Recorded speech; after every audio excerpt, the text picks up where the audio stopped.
Hello student, today we start a new chapter light, reflection and refraction.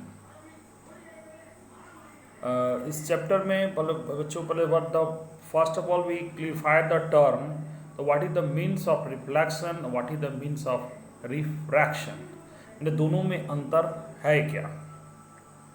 तो let us start to discuss on the reflection and refraction. Reflections जो होता है बेटा, जैसे कि देखते हो कि अगर कुछ स्मूथ सरफेस पर when the light fall in a smooth surface, तो स्मूथ सरफेस पे जब पॉलिश सरफेस पे गया तो that reflect the most of the light और फॉल ऑन इट. तो इन्हें कहने का मतलब होता है कि जब कोई पॉलिश सतह पर, जैसे कि मिरर हो गया, प्लेन मिरर हो गया, या कोई चमकदार जो पूरा रिफ्लेक्टेड हो, उस सब पर जब वो लाइट फॉल करता है तो वो क्या करते हैं कि मोस्टली वो रिफ्लेक्ट, जैसे फॉल करे तो रिफ्लेक्ट कर जाता है. तो that phenomenon is called reflection. यानी कहने का मतलब कि उसका मुड़ जाना, यानी कहने का मतलब कि लाइट फॉल होने के बाद उसके जो उसके किसी अदर डायरेक्शंस में उसका हो जाना ही कहलाता है रिफ्लेक्शन. यानी that mean coming back of the light ray to the same medium when you fall on it the body on the body.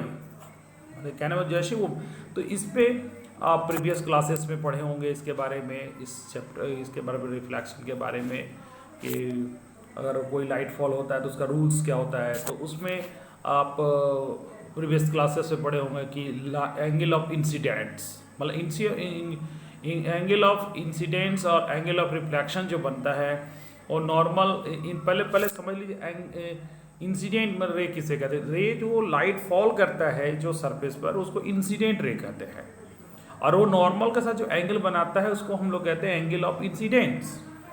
और एंगल ऑफ रिफ्लेक्शन का मतलब होता है कि आफ्टर रिफ्लेक्शंस जो रे होता है, यानी कि जहाँ से लाइट जिस डायरेक्शन में आया, और उसके बाद कहने का मतलब है कि वो जैसे कि फॉल इस तरह का ये जो हुआ, इसमें जो ये जो होता है आपको कहलाएगा इंसिडेंट, ये इंसिडेंट कहलाएगा, और ये कहलाएगा आपका रिफ्लेक्टेड, ये नॉर्मल. ठीक है. तो मेरे कहने का मतलब है कि ये जो इसके साथ जो एंगल बनाता है, angle of incident is equal to angle of reflection. इसका लॉ है, द लॉ ऑफ रिफ्लेक्शन के वाला लॉ आता है कि angle of incidence is equal to angle of reflections. और उसमें जो incident ray and normals and the reflected ray, यानी both all are the lies in the one point is called point of incidence. ठीक है. यानी कि incident rate, reflected ray, normal, यानी कि कहने का मतलब जैसे कि मैं बताया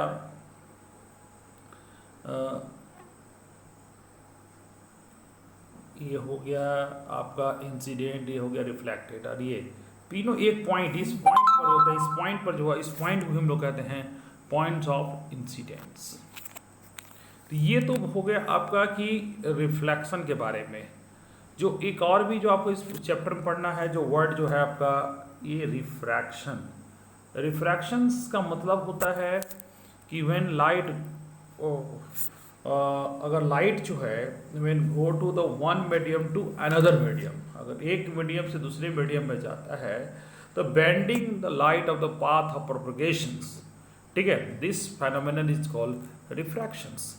यानी जब लाइट एक मीडियम से दूसरे मीडियम, ट्रांसपेरेंट मीडियम में जाता है, तो उसका जो आपने आप पढ़े होंगे इसे वो क्लासेस में, प्रीवियस क्लासेस में, कि लाइट जो है वो हमेशा स्ट्रेट पाथ में करता है, मुड़ता नहीं है. लेकिन नहीं, ऐसी बात नहीं है. लेकिन लाइट जब कोई वन मीडियम से दूसरे ट्रांसपेरेंट मीडियम में जब फॉल करता है तो वो उसके जो वो बेंड कर जाते हैं वो पाथ ऑफ प्रोपगेशंस को, और इसी को हम लोग कहते हैं रिफ्रैक्शंस ऑफ द लाइट. उसको रिफ्रैक्शन ऑफ द लाइट कहते हैं. तो इसके बारे में भी इस चैप्टर में पढ़ना है. और ये जो आप पूछे गए रिफ्रैक्शंस होता क्यों है, तो रिफ्रैक्शंस क्योंकि the speed of the light the different in different medium, different medium में क्या होता है, उसका लाइट का जो स्पीड है वो कम या ज़्यादा होता है, इसके वजह से रिफ्रैक्शन होता है। तो इस चैप्टर में हम पढ़ेंगे इसके बारे में भी, उसके बाद पढ़ेंगे स्फेरिकल मिरर के बारे में, और उसके बाद हम पढ़ेंगे इसके बाद आपका image form by the spherical mirror कैसे बनता है, उसमें और सी बातों जैसे कि है जो आपका फोकस पर रखेंगे तो क्या होगा, अगर उसका सेंटर ऑफ कर्वेचर पर रखेंगे तो क्या होगा, अगर उसका पोल पर रखेंगे तो क्या होगा। यानी कहने का मतलब है कि ये सारे चीज़ों पर हम लोग डिस्कस करेंगे इस चैप्टर में। लेकिन आज आपको सिर्फ हम समझाए हैं, आज जो आपको समझाया वो नेक्स्ट वीडियो में हम उस बारे बात करेंगे। लेकिन इस वीडियो में आपको आज मैंने बताया कि इंट्रोडक्शन चैप्टर था ये, जिसमें वीडियो था जिसमें आपको मैंने बताया रिफ्रैक्शन ऑफ लाइट क्या है और रिफ्रैक्शंस क्या है। ठीक है, तो रिफ्लेक्शंस का मतलब होता है कि when the light fall in highly polished surface then the most भी light is the reflect fall on it. That is कि कहने का मतलब कि दैट मीन्स वो कह सकते हैं coming back of the light of the same medium when they fall on the body, मतलब उसके बैक जैसे जिस डायरेक्शन में उसके जस्ट अपोजिट डायरेक्शन में वो क्या, तो उसी एंगल से वो क्या होता है, वो मुड़ जाता है दूसरे डायरेक्शन में। तो इसी को हम लोग कहते हैं रिफ्रैक्शन ऑफ लाइट। इसमें जो बताया था पॉइंट्स ऑफ इंसिडेंस का दो रूल्स है, points of angle of incidence and angle of reflection both are the equal, and the refracted ray, incident ray and normal both all are like the one point is called point of incidence। ठीक है, तो ये है आपका refraction of light आज हमने बताया। Next video में हम अब चर्चा करेंगे स्फेरिकल मिरर के बारे में, और स्फेरिकल मिरर में क्या क्या चीज़ें होती हैं, जैसे कि आप उसका क्या यूज़ है उस पर भी हम बताएंगे। जैसे कि आपके जो आपके घर में जो टू व्हीलर गाड़ियाँ होगी या फोर व्हीलर जो भी गाड़ियाँ, उसमें जो लुकिंग ग्लास होता है वो आपका प्लेन मिरर नहीं होता है, वो होता है स्फेरिकल मिरर। ठीक है, उसके बारे में हम लोग चर्चा नेक्स्ट वीडियो में बात करें। आज के लिए यहीं तक।